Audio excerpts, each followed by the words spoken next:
lot here.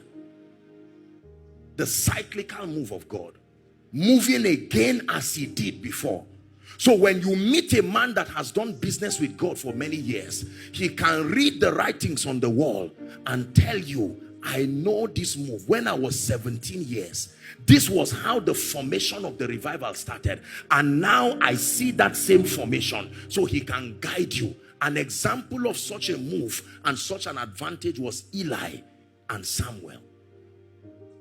Although the eyes of Eli was becoming dim, which is a dangerous state spiritually, but he still had an advantage of understanding this move. The moment he saw a young boy coming and said, sir, you called me. It's amazing that God used the voice of Eli to call Samuel. He didn't say, I had the voice of him. I came to you. It was the sound of your voice God used. And when he came the second time, Eli said, this is familiar. I know this. The next time he calls, say, speak, Lord.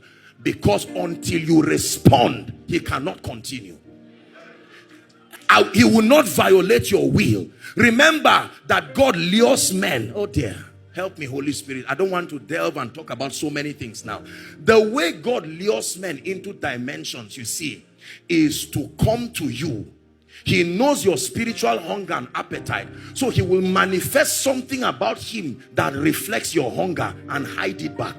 The moment that happens, it will draw you to want to find out. So as a man of God, you are trusting God for a prophetic grace. For instance, now you will come for a meeting and it's like it will be hazy. You'll be hearing Janet and say, should I embarrass myself or not?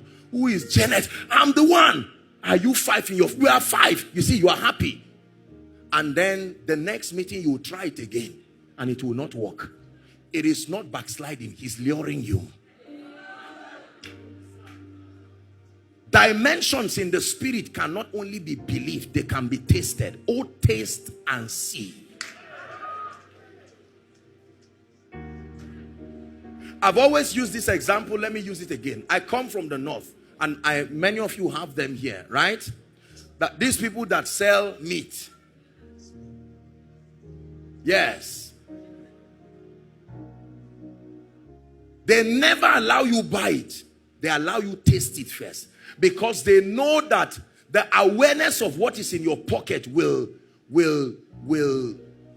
shortchange their desire to extract more money from you. They know how to manipulate what is in your pocket.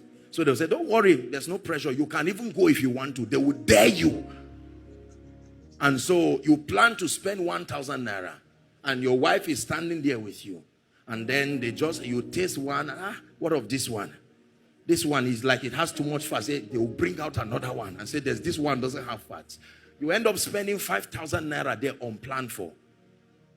When God is about to call Moses, Moses sees a bush burning but not consumed, and the bush continued there. It was God luring him. He said, I will turn aside and see this great sight. The moment he turned aside, he said, finally, I've got it. That's all. The morale for all this was to get your attention. Let me tell you this. It is hard to get man's attention. The distraction that is upon mankind cannot allow us to focus on God and understand. God is very excited when he finally gets man's attention. He doesn't hide it. You see his excitement. That's why when God is trying to use a man and you come to distract that man, God will say, you don't know what I went through to get this guy to now pay attention. You better not be a distraction. There are many skills that the Spirit of God can employ to get men's attention. He can relocate men. He can go as far as making you lose your job. And it doesn't matter in this economy because restoration is still possible. So it's only you that knows you are at a loss. In the economy of God, it doesn't make any difference. Because 6 months later, you can be back to what you would have been. So you are the only one who is feeling it as a loss. But I mean, the realm of the spirit is looking at you and saying, what is this guy saying? So God can be at liberty and comfortable to let you lose your job, because you think that if that job does not come, the salary of 5 months, and God is saying, look, there are weightier matters. This is not the issue of the job. It's the reason why when you are scared and pray some prayers, God just overlooks it and says, let's deal with the major issues. There is already a provision to tell you sorry later.